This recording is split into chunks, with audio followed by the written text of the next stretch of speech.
Hi guys, 2 to 3 ಡೇಸಿಂದ ನಾನು vlog upload ಮಾಡಿರಲಿಲ್ಲ. ಯಾಕೆ ಅಂತ ಹೇಳಿದ್ರೆ ನೋಡಿದ್ರಲ್ಲ, ಧರ್ಮಸ್ಥಳಕ್ಕೆ ಹೋಗಿದ್ದೀವಿ ನಾವು. ಅದರಿಂದ ಹೋಗಿ ಬಂದು ಒಂದು ಡೇ ರೆಸ್ಟ್ ಮಾಡಿ ನೆಕ್ಸ್ಟ್ ಡೇ ಅಂದರೆ ಇವತ್ತು ವ್ಲಾಗಿಗೆ ವಾಯ್ಸ್ ಓವರ್ ಕೊಟ್ಟು ಅಪ್ಲೋಡ್ ಮಾಡ್ತಾ ಇದ್ದೀನಿ.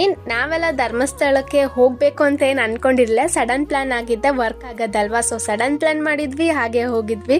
ದರ್ಶನ ಎಲ್ಲ ಇಷ್ಟು ಬೇಗ ಆಗುತ್ತೆ ಅಂತ ಅನ್ಕೊಂಡೇ ಇರಲಿಲ್ಲ. ಬಿಕಾಸ್ 3 days ಕಂಟಿನ್ಯೂಸ್ ರಜಾ ಇದ್ದಿದ್ರಿಂದ ತುಂಬ ಫ್ಯಾಮಿಲೀಸ್ ಬರುತ್ತೆ, ರಶ್ ಇರುತ್ತೆ ಅಂತ ಅನ್ಕೊಂಡಿದ್ದು. ಬಟ್ ಬೇಗನೆ ದರ್ಶನ ಆಯ್ತು. ನಮ್ಮ ಅಕ್ಕ ಮತ್ತೆ ನನ್ನ ತಂಗಿ ಇಬ್ರು ಕೂಡ ನೆಲದಲ್ಲಿ ಪ್ರಸಾದನ ಸ್ವೀಕರಿಸಿದ್ರು. ಅಂದ್ರೆ ಅವ್ರು ಅನ್ಕೊಂಡಿರ್ತಾರೆ, ಸೊ ಅವ್ರು ತಿಂದಿದ್ದಾರೆ. ಇದೊಂದು ಮಿಸ್ಟೇಕ್ ಮಾತ್ರ ನೀವು ಮಾಡಬೇಡಿ. ಇದು ಫ್ರೀ ಬಸ್ ಬಿಟ್ಟಿರೋದ್ರಿಂದ ತುಂಬಾ ರಶ್ ಇರುತ್ತೆ. ಪ್ರೀ ಬುಕ್ ಅಲ್ಲೇ ಫ್ರೀ ರಿಜಿಸ್ಟ್ರೇಷನ್ ಇರುತ್ತಂತೆ, ಅದನ್ನ ಮಾಡ್ಕೊಂಡು ಹೋಗ್ಬೇಕು.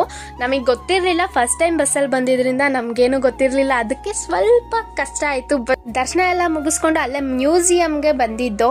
ಅಲ್ಲಿ ಒಂದೊಂದು ಮೀನುಗಳು 15 ರಿಂದ 20 ಲಕ್ಷದ ಮೇಲೆ ಇತ್ತು.